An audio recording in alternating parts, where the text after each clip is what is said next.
Вересня,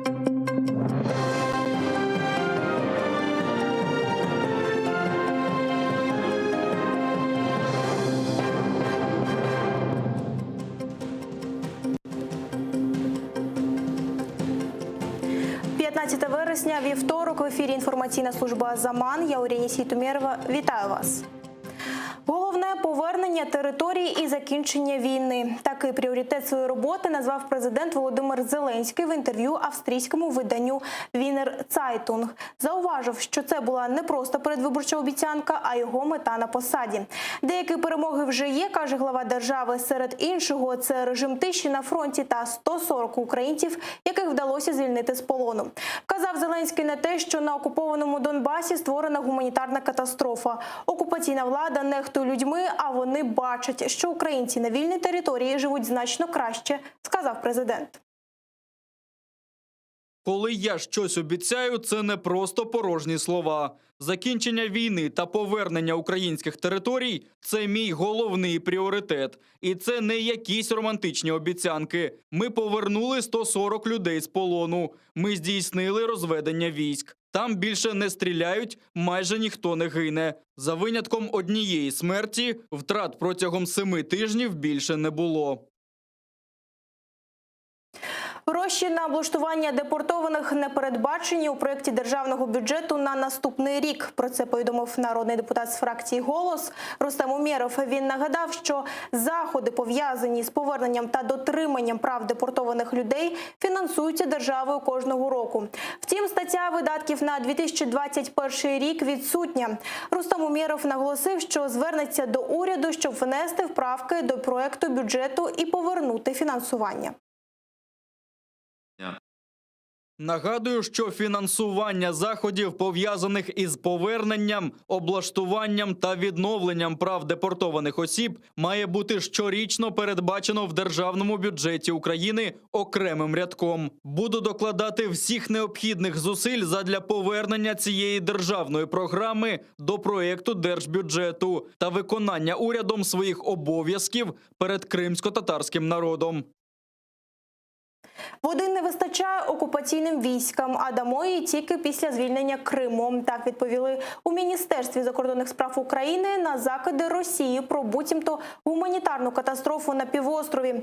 У відомстві підкреслили, що окупанти прикриваються так званими гуманітарними потребами кримчан. Насправді, води не вистачає військовим базам, які Росія постійно розширює. Крім того, додаткових ресурсів потребують ті, кого окупанти заселяють на півострів під час незаконної колонізації. Такі дії Росії є воєнним злочином, нагадали в МЗС, а воду до Криму пустять тільки тоді, коли окупанти з нього заберуться. Констатуємо той факт, що під приводом гуманітарної потреби російській окупаційній владі в Криму не вистачає води на прискорений розвиток військових об'єктів та підприємств військово-промислового комплексу. Очевидним є й той факт, що потреба у водних ресурсах зростає на тлі колонізації півострова, стрімкого зростання населення в рамках цілеспрямованої політики заміни демографічного складу Криму. Такі дії держави-окупанта є воєнним злочином. Права людини та мілітаризація. Україна готує 2 оновлених проекти резолюцій по окупованому Криму на 75-ту сесію Генасамблеї ООН. Вона починає роботу сьогодні. Як повідомив постійний представник України при ООН Сергій Кислиця, робота над їх текстами ще триває. Україна надає значення якості резолюції, а не на кількості голосів, які за них віддають. Є багато резолюцій Генеральної асамблеї ООН, які голосуються щорічно. В них змінюються тільки дата і номер, а текст залишається той же. Наші резолюції йдуть по висхідній. Завжди мають новий, іноді більш потужний контент.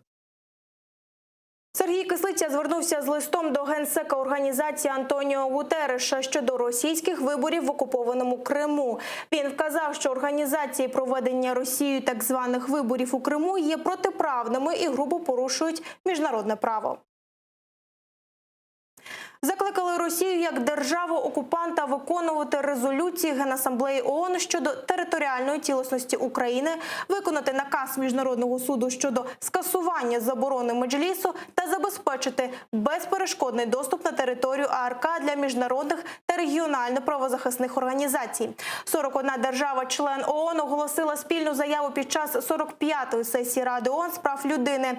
Вони засудили Росію за порушення прав людини та міжнародного гуманітарного права. Про це повідомила перша заступниця міністра закордонних справ Емінє Джепар. Незважаючи на зусилля Російської Федерації легітимізувати незаконну окупацію Автономної Республіки Крим та міста Севастополь, сьогодні в Женеві міжнародне співтовариство ще раз підтвердило свою підтримку суверенітету та територіальної цілісності України, засудило порушення Росією прав людини та міжнародного гуманітарного права на окупованому півострові.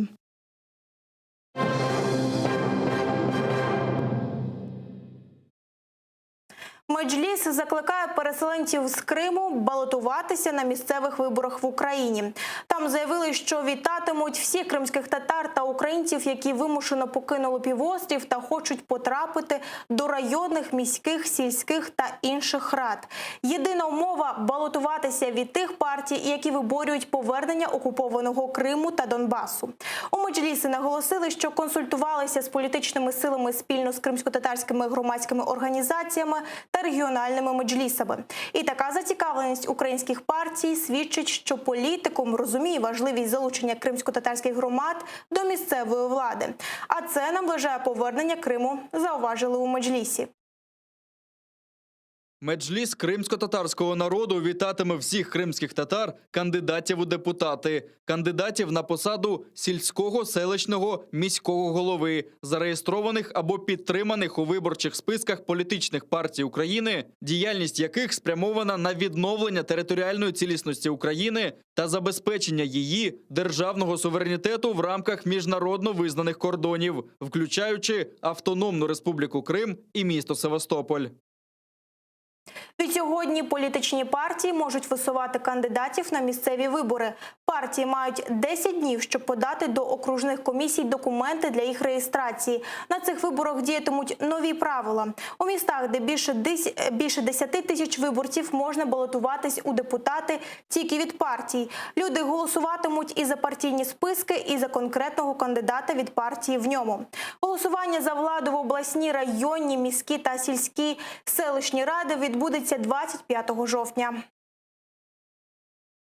Стан колишнього політв'язня Володимира Балуха, якого у ніч на 8 вересня побили у Києві, оцінюється як стабільно важкий, але без погіршень. Про це повідомила нардеп Ірина Геращенко з посиланням на інформацію лікарів. Зараз Володимир Балух перебуває у медикаментозному сні. Йому зробили операцію на голові. Від лікуючих лікарів Володимира Балуха, з якими ми на постійному контакті і від яких щоранку після обходу отримуємо оновлену інформацію. Пацієнт стабільно важкий, але без погіршення. Лікування триває.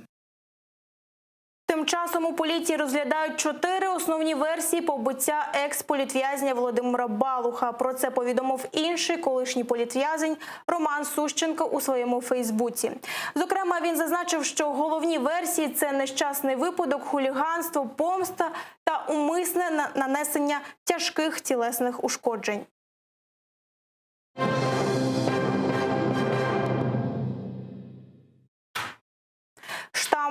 Штаб Трампа використовував у передвиборчій рекламі зображення російської зброї.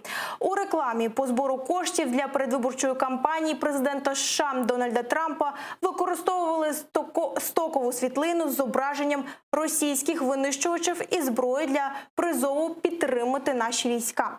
У зображенні, яке пізніше видалили, силуети 5 солдатів на тлі заходу.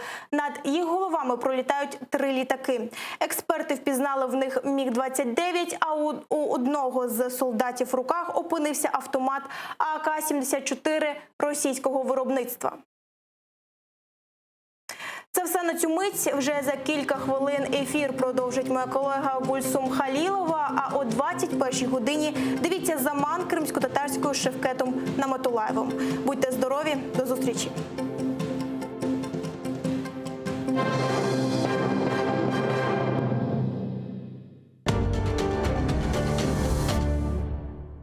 Yaşayışımızda her gün çeşit türlü hadiseler olup geçe. Çeşit türlü problemler ve sualler peyda ola. Allah'ın yüce kitabında ve Peygamber